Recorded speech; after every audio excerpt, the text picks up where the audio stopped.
So hopefully everybody's in the right room, right? Point of sale breach investigation. Yeah, anybody not? All right, so the title's a little bit misleading. The whole point of this is actually to kind of show you guys investigation techniques and things that you should be looking at on systems.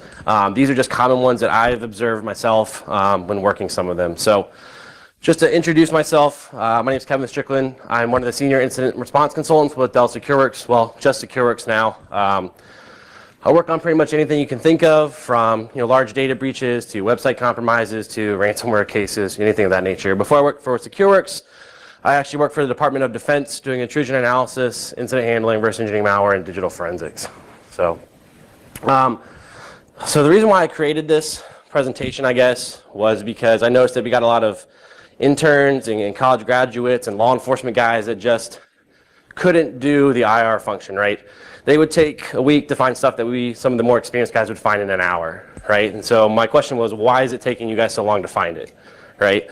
For us, it's always, clients are demanding answers, they want it now, and we need to go figure it out, right? Because the longer it takes us to figure it out, the more damage is happening to the customer, right? And that's what we need to figure out. So I have a laser pointer. So there's a lot of different types of point of sale malware, right? And I'm just going to call it POS. It's not the other POS that you might be thinking of, so just remember that. There's a lot. These are just a list of a couple of them. Some of the most popular ones are framework POS, raw POS, black POS. There's a couple of different ones as well. There's new variants that are coming out all the time. And it's not just isolated to these types of malware variants, right? Anyone know what Netwire or Adwind is? Or care to guess? No? No one wants to guess? Always Google too. Google's your best friend. But Adwind and Netwire are types of remote access tools, right? So what we've seen in the past year is that hotel chains are getting infected, right? So they get an email that basically says, hey, I have a reservation. They open it up. It's actually a malicious executable or a malicious Java file known as a jar or a Java archive. And those are actually rats. And the rats have key logging functionality built into them. So when you go to the hotel and you swipe your card, or they take the card and they swipe it for you, right? That data gets sent over to the computer, all in clear text, right? And because it's clear text, the keylogger sees it and saves it to a file, so now your credit card credentials have been stolen, or your card data has been stolen. So that's one specific way. For today, we'll probably concentrate more on the actual point of sale malware itself and sort of the way that it works. So again, you go to a retail store, you go to Target, Home Depot, Walmart, etc., what have you, doesn't matter, right? You go and swipe your card, that card holder gets sent from the pin pad over to the computer. Now that's sort of where the transaction occurs, and sometimes we don't have encryption that takes place, right? So sometimes you might hear point-to-point encryption, right? So that would be from the pin pad to the computer itself, and it'd be all encrypted. Well, that doesn't really happen as much as retailers like to think that it does, right? So a lot of times it happens to be in clear text. So while the point of sale malware is actively running on this system, it looks into specific processes, right? There's some processes that aren't going to hold card data, so the malware doesn't need to go scan them, right? Processes like SVC host, probably Word, right? Notepad, those things probably are not holding credit card data, right? There's actual Opera is an example of point of sale software, right, that would store that type of information. So malware authors do this so they help make it less likely that they're going to crash the system. All right. So another issue that we see, and I'll probably talk on this a little bit more later, so I might jump around, is that card data that the malware steals, they don't often just put it on the system as card data, right? They encode it, right? So some things I see a lot of the new folks that we get is they do keyword searches or regex expressions for credit card data or card information, right? They're not going to get results a lot of the time, or the results that they're looking for, because it's been encoded, and we'll talk more about that later. And of course, once they kind of get that card data, they have to exfiltrate it outside the environment. And there's two different types. There's the manual exfiltration method, right, where there's a manual intrusion in the environment. The attacker will collect those output files that were stored by the malware and then bring them to a central machine and send it out. You also have the other type of point of sale malware that will actually, once it encodes it on the system, it'll send it outside from that specific system. Depends a lot on the environment that you're investigating. So before we kind of get into some of the investigative techniques, just to talk about some of the way that the chains are set up. These are rudimentary designs. These aren't exactly what they look like, so please forgive me. They're just the best that I can make up without spending a lot of hours on it. So this is a basic retail network, right? So we have the different stores. In those different stores, you have your point of sale terminals, right? Again, you go to the cash register, you swipe your card, right? Kohl's, Walmart, etc. This is kind of how it's set up right here. When that data gets processed, it gets sent over to the WAN or to a central location where it then gets processed and sent out to sometimes headquarters or sometimes to the merchant or the processor, right? Some of the processors are like First Data, Elevon. Those are the companies that actually process the card information themselves before it's sent further along the lines. This is something that you would see at a mom and pop shop, something also like Subway, right? Some of the smaller stores. Sorry, I keep working in front of you. You would probably just see a couple of computers in the back of a house server, and then a modem that sends the data out to the internet. This is also very common in your hotel chains, right? They're more like franchises, like Hampton Inns, Holiday Inns, things of that nature, right? They have like 2 front desk computers, they have a manager PC, and they have a back of a house server where all the cards get sent to, sometimes in bulk, and it's sent out to the internet. We'll just call it the internet for now. All right, so when we deal with a point of sale investigation, right, sometimes what happens is the card brands will force merchants to do it or retailers to do it, right? It's called a PFI investigation or a professional forensics investigation. I don't want to argue about it. We can talk about it later. So what happens when you're a merchant or a retailer and you say, hey, I want to process Visa, I want to process MasterCard, right? They sign a contract with those card brands that basically says if they get breached or there's evidence of fraud that warrants an investigation, that retailer has to pay for it, right? So then that's when they'll do the actual investigation itself. And so what we ask for is what we call a CPP, or a common point of purchase, right? So the card brands like Visa, Discover, and all of them will have their fraud teams. They basically say, look, the last place these cards were used before fraud was reported was at your location. So there's some compromise at your location or something happening there that we think is the cause of this. So that's the CPP. The CPP also provides dates.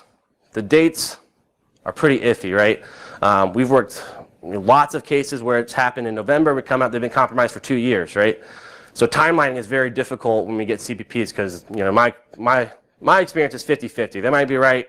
Most of the time they're completely wrong. They've just been compromised for a long time and it took their fraud department a pretty long time to figure it out. So again, kind of taking, when we go on site or you ask for stuff from them, you want forensic images, logs, right? We're not going to get into all the things that you're going to ask from them, but those are some of the basic ones. One thing I'll mention as we get into this is, you know, we ask a lot of questions about how the network is set up, right? As you should if you're investigating, you know, what kind of firewall logs do you have? How is their network segmentation? Things of that nature. Take that with a grain of salt. A lot of times it's wrong, right?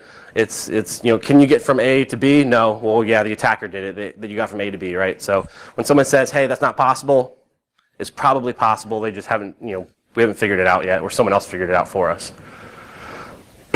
So again, when we get some of those new folks in and we kind of train to get them up to speed, my goal is if we give you forensic images and there's a pretty good indicator that they've been compromised or some sort of point of sale malware is on there, to find it within a couple of hours, right?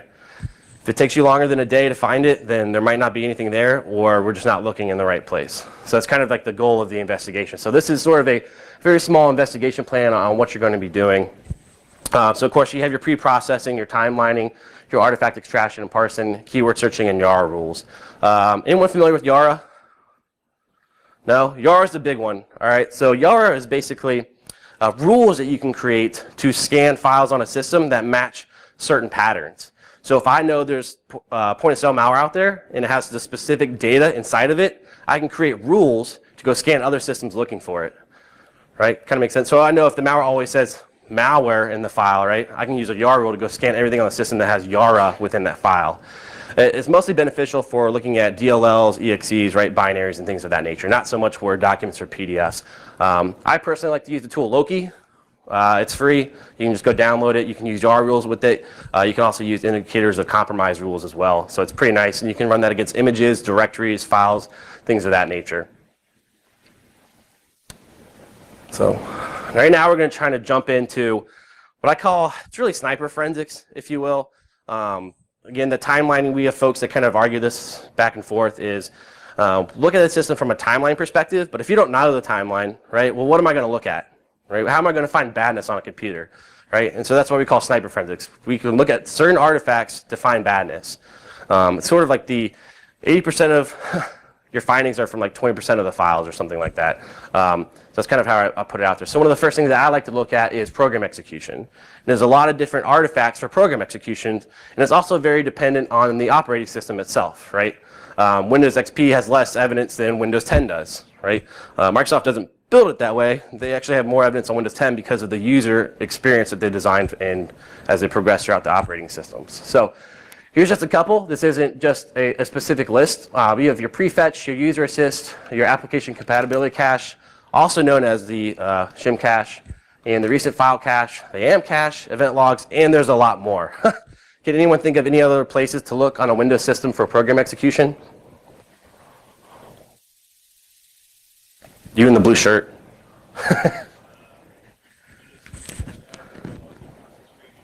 Yep, good point. So by default, Windows does not log process creation. So you can enable that in the Windows security event logs. You can also enable command line auditing as well, which will give you the full command pass to the process. Again, none of this is enabled by default. A good point. Any other ideas? How many people are students in here? Okay, how many are people, students from Bloomsburg? How many are from another school? How many like professionals are in here? So like your job is like consulting or like forensics, incident response, malware analysis? No? So what do you guys do? Like what's your, just give me an idea of. Just basic response, like reactive. Okay. All right, so the reason why I ask that is, I want to make this casual. If you have questions, ask questions, right? I'm going to go through some things. I might go through them pretty fast because I want to get to the end where there's a exercise where you guys will actually have to try to figure out the point of sale breach itself, right? Remember, I'm talking about this from a point of sale view, but this applies to any investigation that you could do, right? And the goal is to find badness as quick as possible. Yes, ma'am. Yeah, so alternate data streams were originally designed in Windows XP for cooperation, I guess, with HFS file systems or the Mac file systems, right? So attackers like to use ADS a lot because Windows XP natively couldn't see them, right? So on Windows Vista and up, they got rid of that, and so you can actually see alternate data streams now natively. So if you ever go to your computer, open a command prompt, and type dir /r, that'll show you alternate data streams, right? Anyone knows what Windows uses them for now? Yep, geo-tracking. To talk about that for people that probably are, if you want something that's probably more common, if you download a Word document from the internet, anyone ever get that thing that says this originated from the internet? Do you know how Windows knows that? From an alternate data stream. There's an alternate data stream called a zone identifier, and if it originates from the internet, it's actually a number 3 within that file, and that's when you get that prompt that says, are you sure you want to open this originated from the internet? That actually comes from an alternate data stream, but thanks for bringing that up. Anything else? There's another one that we'll get to that probably people aren't really familiar with. So one of the best ones that I recommend to look at when I first start is the shim cache, right? It's a registry entry. It contains a lot of different data in it. But what are we looking for? What is bad in here? I've had some where there's 800 lines, 1,000, 100. Sometimes I had it was not even there, which is incredibly unfortunate, but that's okay. So just kind of, ideas of what to look for is file names that don't belong or are in the wrong directory, right? Where does SVC host belong? Anyone care to guess? No? Does anyone know what SVC host is? Service host, what's it responsible for?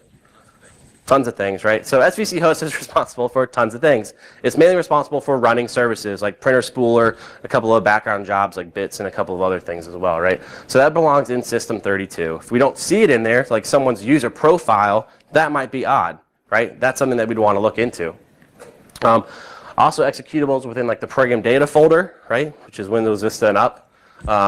Also things that are like random 8 characters, 10 characters, 3 characters, 1.exe. That's weird, right?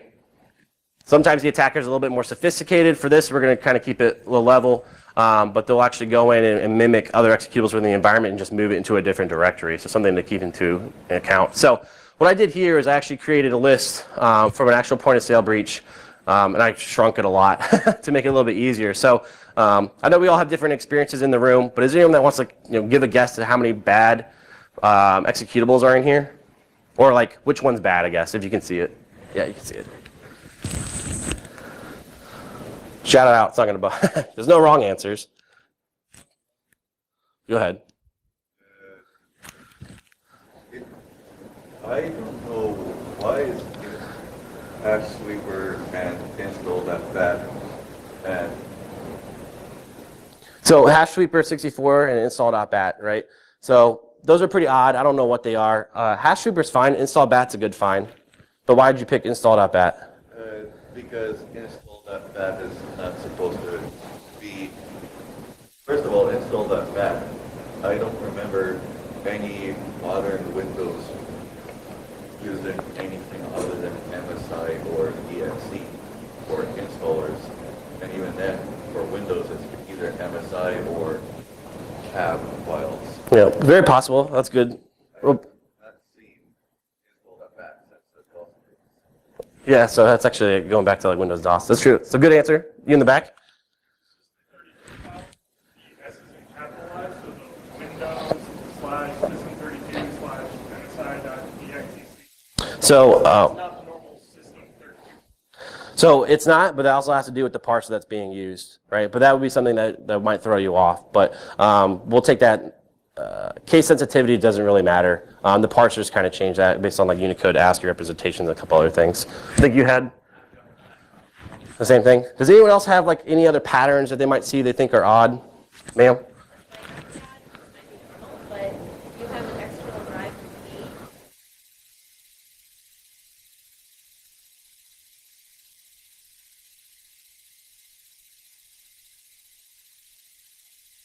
Yep. So that's a good answer. So the D drive is perfectly fine here. It's actually like the data drive for this particular system, right? But that would be something that you'd want to look at. Anyone notice anything else that's weird? PS exec. So what's PS exec?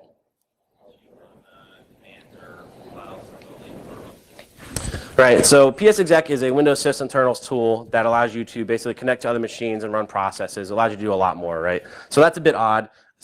It's not that odd because system administrators use it, so it's hard to say, is that really like a bad threat actor, or is that the IT administrators doing something to the system? Oh, went too far. So there's also another strange pattern here that's kind of hard to pick out, but there's 4 files here that all have the same exact date. So let me talk to you about this date. So in the shim cache, there's a date entry associated with the executable. That date on Windows Vista and above is the modified date of the file. It is not the date that it executed.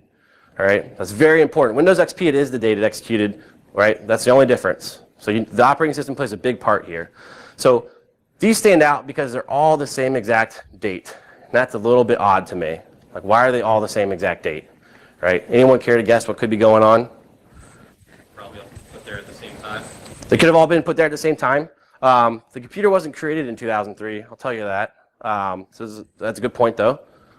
Oh, you over there. The files were originally created and moved on, and they were put on. That's possible. It's possible. In this case, that's not true, but there are cases where that could be. And then I think, ma'am, no. So, what was that? Log manipulation. So, so I skipped over this again because we're trying to get to the exercise because I was running a little bit behind. These are based in a registry entry that could be modified. It's unlikely, but that is a possibility. So what's really happening here, based on some of my experience, is that the attacker actually time stomps the files, right? So when I go through some of the shim cache articles and I look for patterns that might stand out to me, this is a pattern that I look for, is files with a lot of the same modified timestamps. It's not something that happens very, very often, right? So that's something that I look for. So here, I found 4 files that had the same modified date from 2003. In this particular case, when I was looking at the forensic image, they didn't even exist. That's also another red flag. Why did they exist at one point, and now they don't exist, right? And just to mention install.bat, well, that's a bit odd. Why is it in System32, right? Most system admins aren't going to create batch scripts and put them in System32, in my experience. Again, if there's any system admins in here, feel free to debate after. I'm sure we have. So there's also other ways to sort of find badness with a shim cache. So I always recommend keep that intelligence with you, document these things, keep a repository of the shim cache. So one of the things that we ended up doing is we collected a lot of shim cache entries from a couple of investigations. So I took all of those shim cache entries, right, which was about 53,000, and I filtered them down to see what I would find odd in Windows System 32. System 32 is relatively static, right? It should be the same throughout most environments, give or take, right? So if I can, find something that doesn't fit 10,000 other systems, maybe there's an odd irregularity here, right? So I did that. So I took my first engagement and it brought it down to 580 entries for me to review. I'm like, well, that's still a lot to review, right? So why don't I take this 580 entries and I compare them to the 300 entries I found for engagement 1 and filtered them down to the ones that were unknown. And that's what I did right here. So I just compared the two and said, tell me the ones that aren't in this first list that are in the second list. And so I got these entries here. Each one of these entries are bad. They're all related to raw POS, which is a type of malware family, right? So I could have searched and looked through the whole entire shim cache to find something odd, but instead I wanted to try to see if I could do some sort of analytical exercise to find it a little bit faster. So I did that here. So I did a second engagement. I did the same exact thing, right? For, this happened a couple months later. Once again, I found some badness, right? Things that didn't belong, right?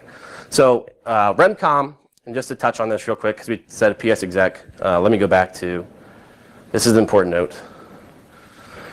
So PS exec, there's a really important part about PS exec. So remember how I mentioned that these timestamps are the modified times, right?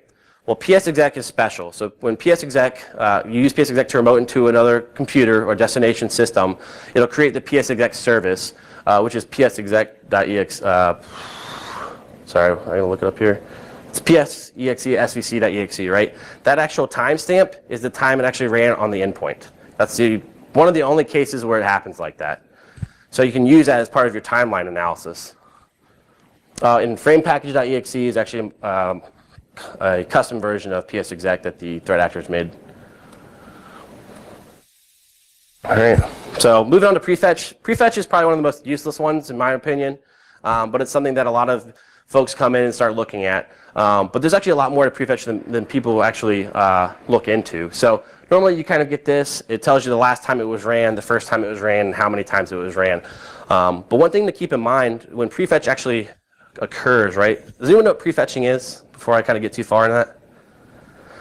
Anyone? So prefetch is a Windows operating system process. So when you execute programs constantly, Windows said, hey, let us build a way so that those programs can launch faster, and that's what prefetch is. So when you launch Word, for example, right, Windows takes into account within the first 10 seconds all the files that Word needs, right, all the DLLs, the dynamic link libraries, and it stores them in a .pf or a prefetch file, right? So that helps us with malware too. So when we're actually analyzing the prefetch files, don't just look at these timestamps that says when it ran and where it ran from, but I actually need to parse it out and find out what were the files called by that process, right? So you can see here, command.exe, I don't have the laser pointer, executed. Here's the files that were involved in that execution, and one of the files is ncsvr32.exe, right? So I went and found that file. It's part of the raw point of sale malware family, right? So that's just another thing. If I just looked at this data on the left, which a lot of folks do, I wouldn't have seen this, and that's a very important threat indicator that I have to do some of my searches on, right? So remember that. The next one is Amcache. Amcache is in Windows 7 now, Windows 8, Windows 10, and above. So Amcache is awesome because it gives a lot of data. One of the most significant items that it gives us is the last modified time of the file, the creation time, and the SHA-1 hash of the file, right? So the hash is significant because if it's on an online source like VirusTotal, I can probably go download it if I have a private account. So for example, in this particular case, t1.exe, which is a bit odd, and systrade.exe were also a little bit odd in these locations. We were able to get the hash. We found them on VirusTotal. We were able to download them and do analysis on them, even though they no longer existed on the system. Right? Very beneficial for us and for whoever does the analysis. So I'm going to talk, a lot of these are Windows tools, but if you ever want like the Linux counterparts, just talk to me afterwards. Just most folks are Windows based. This is another sysinternal tool called autoruns. Does anyone know what autoruns are when we refer to forensics?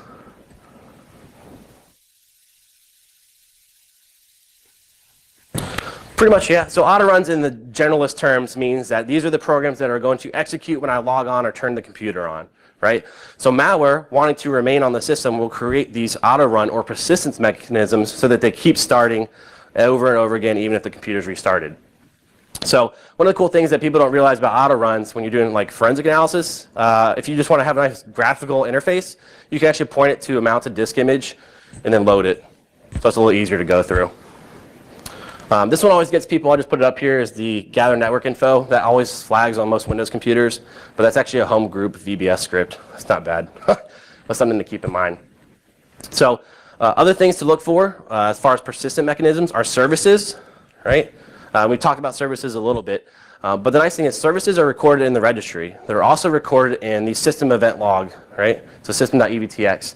Let me actually skip forward a slide. I think it'll help out. So what you want to look for, when you're doing like your sniper forensics, well, for me, point of sale breaches is almost everyone I've worked, at some point, a service is created, right? So who can create services? Administrators and above, right? So that means administrator access is available, right? It also grants to that process the highest privileges on the system, right? So very significant for card stealing malware as well. So here's an example from another piece of malware family where it's a service called the Serial Port Synchronization Monitor. It's a little bit odd. Again, what I'd look for to see this being started is a 7045 event, right? One of the first things I go for is to look for that. If I see a service being started, that might be malicious. There's not a lot of times on the system where services are being created, like past the initial install date. Sometimes you have updates from the system admins, a couple things like that, but not all the time. So if you were looking into an environment and you said, hey, let me get all these logs and look at all the services being created, and 100 computers have a service created on the same day, that might be a trigger, right? The other cool, nice thing about this is PS exec, which is a service, will also create this event, something that you want to look into. So if any of you are like in charge or have a SIM or kind of help lead the SOC at any of your organizations, make sure that event sends a trigger somewhere, an email or what have you. I don't know how well you guys can see this. We'll give it a try. So this is just a real quick example. There is actually a malicious service in here, but would you guys be able to pick it out? I know it might be hard to see. And if you want the slides, just get after me after this, and I'll send them to you Monday. Anybody want to try? We can go one by one. And the point of this is to show you that it's not easy to find a malicious service, right? So when you have, you're working on computers and you're not looking at it from analysis perspective, and you're just saying which one of these services is bad, you're probably not going to find it right off the bat. So I'm used to seeing it as volume shadow. Yeah, so one of the items brought up is the volume shadow service, which one is it? Microsoft Software shadow copy provider. Oh yeah, the Microsoft Software Shadow Copy Provider is perfectly fine, right? But she was mentioning that she's used to seeing the volume shadow copy, which is a native Microsoft application, but it's actually that in services. No, so the .NET, right? Every Windows system has .NET. This one's a little outdated, but it's perfectly fine. But why do you say that might be bad? It wasn't so description of something pasted over from the file. Okay, good point. I don't remember Mozilla's maintenance service being a service. Oh, sorry.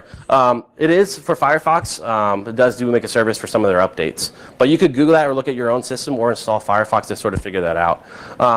So again, looking into patterns a little bit, things that we look for is odd spellings, things not spelled correctly, odd grammar. There's not a lot here, but there is one that sort of stands out, and I don't have a laser pointer. So the one that stands out to me is Microsoft File Manager Services. Most Windows services are singular. This one's plural, right? So it's a little bit odd. Not to mention that the system that, in this case, that I would be looking at is just a workstation and not a file manager. Why does it have that service installed on it? So I'll pop it up for you. In the description of it is creates, updates, manages, and removes files for applications such as SMIME and SSL. If the service is stopped, certificates will not be created. File manager doesn't seem to me to have anything to do with certificates. Right? A little bit odd, right? Again, what it kind of points out to me is it's called services, where the rest are mostly singular. Most Microsoft ones are singular in intents. And then just for, unfortunately, a lot of people still use Windows XP. This is just another example of what you would see on Windows XP. So one of the biggest questions we get is lateral movement, right? How do you find lateral movement? It's one of the most, it's sort of easy to find, but it's hard to find at the same time. It also depends on a lot of the data that you have. So for lateral movement, there's different artifacts, but what we're going to concentrate on here is the security event logs and things to look for in the security event logs. So 4624 events are logons, right? 4634 is our account was logged off, and 4672 is special privileges. So special privileges means that they are an administrator on the box. All right, and the types of logons also play a very important role, right? There's multiple types of logons. There's type 2, which is physical, I'm sitting at the keyboard. There's type 3, which is a mapped drive, right? So if you use PS exec, that's actually going to be a type 3 logon, right? Because you're making like a mapped drive over 445 or the NetBIOS ports. And type 10 means remote interactive, which uses RDP port 3389, right? So some of those are the big takeaways there and what you want to look for. And then where they're coming from. If you're looking at some of your own cases, right, and you're looking at the security event logs, and there's logons that occur from outside the environment, like from Russia, that's probably not a good sign. One thing I will mention, like really quickly, I don't know if anyone's in charge of actually configuring the event logs. Please do not, that's a double negative, please log successful logons. If you don't log successful logons, we're not going to be able to tell like where they're moving around from, right? We see a lot of companies that just do brute force, so like failed logons. Most of the time when the attacker's in your environment, they're not going to fail. They already know the password, or if they don't know that one password, they'll use another one. That'll work, another username and account. Another thing to look for is actual like account escalation. So if an attacker's making a batch script or some of those programs, they'll run those as user A, but they want to use domain admin or domain administrator accounts, which is user B. So that'll create a 4648 event saying that it's being ran as an elevated account. Right, so something else to take into account. So the pictures here basically show you that Regis Anchor is running a program as IT admin 1. Right? Not always malicious, IT admins could do that, but this is a case that you would want to look for as well. We see that a lot on some of the, I went too early. A lot of the cases. So other things that threat actors do is they clear event logs, right? So what does clearing an event log do? Yep, it creates a new event, tells you who cleared it, and that the event log was cleared. Another thing that threat actors do is they clear the registry, which is where a lot of the data that we get exists. So we sort of try to figure out a way to, how do we see lateral movement if some of those files are gone? Right? So if we look at a Windows, like a user for user A, we can look at their registry and it'll say, user A created a terminal service access to a remote system, right? There's entries for that. But if they clear those up in the registry, how else can we figure it out? Also, if they cleared the security event log, what are some other places we might be able to look for that? Anyone want to guess? Command line history somewhere. Command line history. So command line history is generally stored in memory, but if you have a memory dump, you may be able to find that. You could turn command line auditing on, but we'll say that doesn't exist either. But good point. There is a recent execution list in the directory, but right, but that might not tell us where they went, right? If we want to know what remote system they went to, that may or may not tell us. Sometimes you get like a run MRU command, which is when you pop up Windows R and the run prompt pops up, and you do like the / computer name, and you try to get to that share. That would be like something else in the registry. But of course, the attacker cleaned that out. So there's also another file that's not really well known. It's called the bcache. Most of the time you see it's bcache22 or bcache24.bmc. It's actually a bitmap file, and Windows stores little fragments of data in here to help load it when they do the remote computer, right? So when they log onto the remote computer, it'll save some of those images into this file. I'm not really sure why. I think it's for speed. But this was a great indicator in a lot of instances that a lot of people just aren't looking at. And what you can see here is it gives us a little bit of information, and this is just a really small snippet. So there's a lot of things going on. You can see a net use command for an IP address, right? The user as well. We also see some tools over here on the right, like remexec, run tool, a text file called srv, right? Those are other threat indicators that we can look for across the network to see if they are malicious. So remexec in this case is actually the way that the attacker was spreading the malware around the environment. So I can see this net use command, and now I have a new IP address to go after. That's another system to go look at if I didn't previously know. And so this file helped us a lot in a couple of incidents because they were clearing out a lot of that data. There should be two files now. One of the tools to look at, the BMC viewer, was really hard to find. I think there's another one, but I don't use it. So this is also another Windows artifact that a lot of people don't look at. It's called object.data. Does anyone know what it is, or has anyone ever heard of it? No one's heard of it? heard of it yesterday. They probably talked about it in the class right before this, I hope, for the WMI logging and stuff. So anyway, the objects.data file is a WMI or Windows Management Instrumentation repository, right? And it's got two different purposes. For us, for forensics, the first purpose is really what we call persistence events, right? And I talked about auto runs. Well, the auto runs tool and a lot of the other forensics tools that you use don't parse this file correctly, so you'll never find that auto run event. So what attackers are doing is they're creating event consumers that basically say when the system uptime is 200 seconds, run this executable, right? And that's stored in the objects.data file, right? So it's another method for creating persistence events that a lot of unfortunate forensics folks are not looking at, right? So remember this when you're doing some of your analysis. Just to kind of give you an interesting story is there's an engagement that we're working on right now and actually found a very sophisticated nation state tool that we had never seen before. The only reason we caught it is because we have a tool to parse this file. But it just kind of makes you think, because people haven't noticed this file for so long, what else could have been missed? And the second part for it is also used for software metering for SCCM, which is a Windows product, right? So again, part of one of the engagements that we were working on, they cleared the event logs, they cleared the registry, right? We didn't really have an idea of what account was doing what. Fortunately, they had turned on software metering, which is stored into this file. So we created a parser for it, and we were able to pull out a timeline of exactly what the attacker was doing and the commands that they were running and the time that they did it. Okay? So just looking at this, you may or may not be able to spot something bad. Anyone see anything like really weird in here?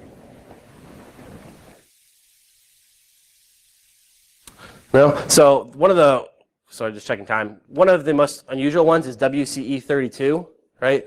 That is generally associated with a tool called Windows Credential Editor, right? Which is a tool to harvest credentials from systems, right? So that's like a keyword that we use. Attackers sometimes change names of tools, sometimes they don't. They just don't think they're going to get caught, or just not worried about it. But that's a good giveaway there. Oh. Did I turn this off? No, it's still there. Can you guys still hear me? I feel like I'm yelling. So, and last but not least, because we did our pre-processing, we were using timelining, right? There's different tools to do timelining. Most folks are familiar with Plasso or Log2Timeline. Any X-Ways fans in here? No? No? So I'm a huge X-Ways person, but X-Ways does timelining just like Plasso does, in my opinion. So this is just like a real good example of putting all of that together based on some data that we have. So we have a logon type 3 from this administrator account. We know where they logged in from.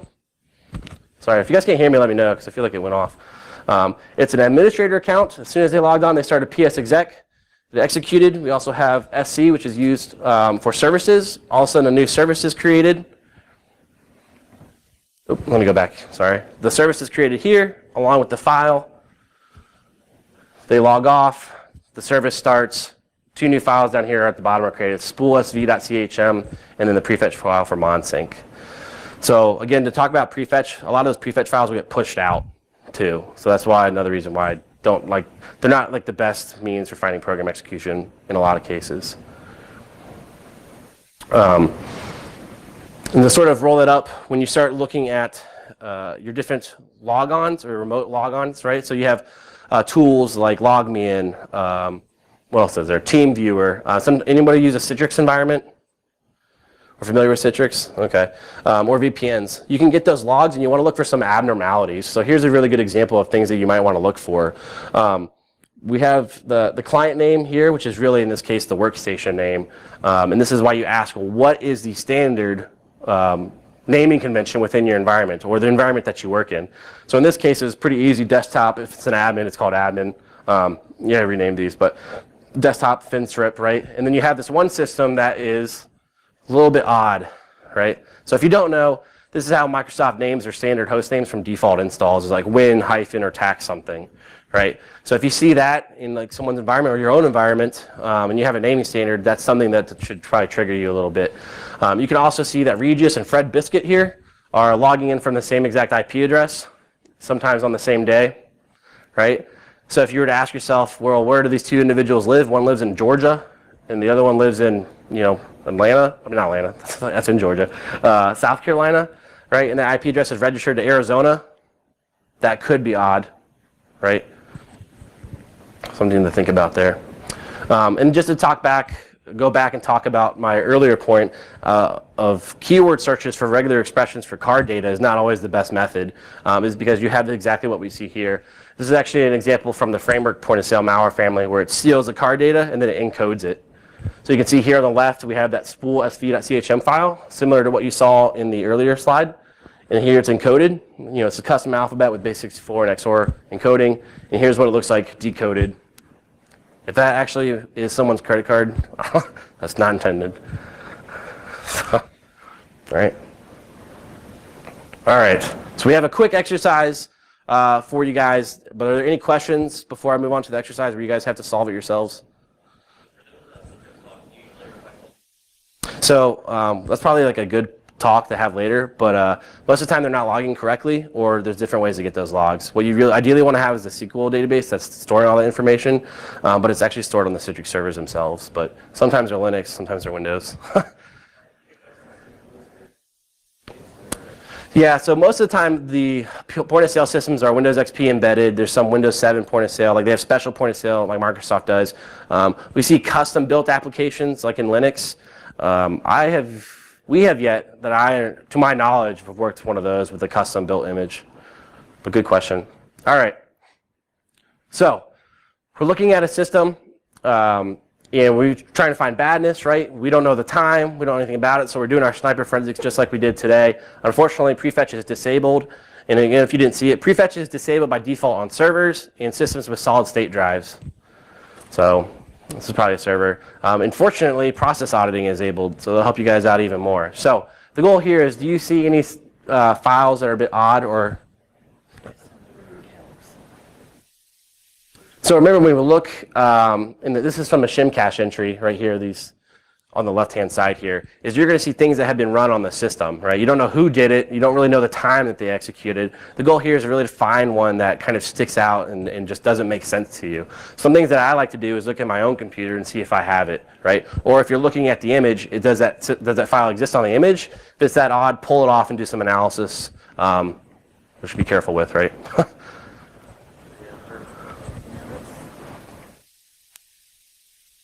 As bad as the setup of the temp So- forwards. That's a little odd. Zip forward idea. Anybody have their computer out? No. So if we ignored, you probably have change.exe. I just Googled that and I found it as a thing. Yeah. You probably don't have that top one, that's fine. You probably have WVT util. You definitely have services. You probably don't have rotate logs, right? Another thing that you might want to do is, if you're working for yourself or for a customer, is ask them for a standard image from one of their builds if they have it. And you can also use that as a comparison as well to find out what's abnormal. But the key takeaway here is actually this file called WinHost. It looks really good, but it's not. It doesn't belong, right? So if you Googled WinHost, you probably wouldn't find too much about it. If you're doing some of your research, if you looked at your own computer, you definitely shouldn't have it. If you do have it, you probably have problems. But, right? So it's not easy to find it, but if you were doing some of these analysis steps, you would probably spot it out. So again, using auto runs, again, I'm using the GUI application here to sort of help me out. We can see that WinHost is actually set up down here at the bottom as a service. Well, the service thing's gone, but it's a service, just take my word for it. But it says file not found, right? So that can mean a couple of different things, but I know it's a service. And so I can look at the event logs, right, for a 7045 event to get my time of when it started to help my timeline analysis. But I can also look in the registry where services are stored to see when that was created as well. So if I do that, what I see here is that there is WinHost in there. It has a date modified time of somewhere in 2015, right? That's probably the most likely time it originated on the system, right? And one thing, why this, when we go back one, when you look at WinHost and it says file not found, that's actually because of how autoruns is sort of programmed. But if you look up here in WoW64 value and it says 1, that's because it's in the syswow64 path. So that's why autorun says it can't find it, even though it does exist on the system because it's in the WoW64 folder. Oh, so you even put that on there. Well, no, cheating. So again, going back to our system event logs, this is hoping that they haven't been cleaned or wiped. You can see here the 7045 event ID service was installed. Here's the service path and the service file name and every time that it started. Right, so we got a pretty good idea. We know the time that it got on there. We know how many times it's ran. We don't know how it got on there. So luckily for us, the process auditing logs are enabled. Right? So let's sort of use this a little bit. And I know I didn't go into depth about process auditing, but it's relatively easy to follow, right? So we can see the login ID, right, which is the 3E7, the account name, the process ID, which is services, right? So make sure your login IDs, you track those as one logon. So you can see services is starting WinHost. So it's definitely a service is what we're seeing here, right? Well, again, how did WinHost get on the box, right? I think that's my malicious service. We need to do a little bit more digging. So I actually cut out one of these slides to make it a little easier. Log the timeline, or Plasto would do this for you, or Xways, right, to build this timeline. So you can see here the account logged on. It's called ITadmin1. It's an administrator account. The log me in process is started. If you can't see the C program files, log me in, right? Command.exe is quickly started after that. We also have wscript, netsh, and then all of a sudden down here at the bottom right is the ITadmin1 app data roaming update.exe. That's also a little bit odd, right? Update.exe and the app data roaming file is a bit strange. Any executables in there you should probably examine. All right. So again, following like the process ID, we have 16BC here if you wanted to follow that around. So you can see that update.exe then starts SVC host, right, which is also weird. Then all of a sudden a new service gets created, WinHost starts, right, which WinHost then starts another instance of SVC host. What's really happening there is what we call code injection. The WinHost process is actually injecting some of its code into that process. So you can sort of follow this all the way down and see how it got on there. The point of this timeline is we can pinpoint it back to the update.exe file, which came from a log me in. So that tells me I need to go look at the log me in logs. So if I go find the log me in logs, which are local to that host, or sometimes there may be a central repository within that environment, looking at that time, 2015, I can see that this 122 IP, which belongs to somewhere, it says IP vanish from Russia, logged in right before the update.exe file process was created. Right? So if this system's located in California and their IT staff is also local, someone logging in from Russia is probably not a good sign. Right? Makes sense. So what I did down here in the bottom right is I actually used grep to parse out all the log me in logs, and I created a pivot table to kind of put all the IPs in one space to figure out which one's like an oddity to me. It didn't help out too much, to be quite honest. The 122 had the most connections, which was they were logging in a lot. So from that whole investigation, we went from system access via log me in, malware was created and executed on the system, installed as a service, existed on there for over a year, technically for this one. And it continues to run until someone finds it. All right, so we solved it in like 5 minutes, right? So that's sort of like the end. I think I'm right on time there. So I just want to open it up to see, yeah, I'm a little 1 minute over. If there's any questions, comments, concerns? No? Was that at least like educational? Did we learn anything? Yeah? Yes, back here. Oh, good, okay. Well, all right, if you guys want the slides, just let me know. I'm not going to get them to you till Monday, to be honest. Get the request for investigation from the vendor, or do you get it from the case administrator? No. So the question was, who do we get requests from for doing the investigations? And that's a great question. So again, we talked that they have a contract with the card brands. Well, the card brands force the retailer to do the investigation. So the retailer pays for the investigations, but we report to the card brands. So it's, before you get into business taking cards, make sure you review those contracts. So if you're like, no worries. Thanks, everybody. Have you ever worked on an ATM? Yeah, we've done a couple ATM ones, but they're very different. Most of them are Windows systems, but the malware operates a little bit differently. I think Manning just put out a post on it, like a new variant they just had. I think. If you don't mind the question, how so are they different? They generally have like commands from like a central system to spit out money at a certain time, so it's not necessarily looking for card data. They're more of like spitting out money versus looking for card data. In my experience, that's not always the case. So like they have, what do they call them? Like mules, money mules that will spit out. Anyone read the report? It came out last year on like Carbonac. Kaspersky put it out. So Carbonac was a pretty big incident where they were in a bunch of different banks, and they basically at a certain time they would have the money mules go to all the ATMs. And they'd tell the malware to go spit out all the money at the ATMs. So then they'd get all the money. If you haven't read it, it's from I think 2016. It's called Carbonac APT. Just Google it. It's like one of the top links in there. But I have to go now.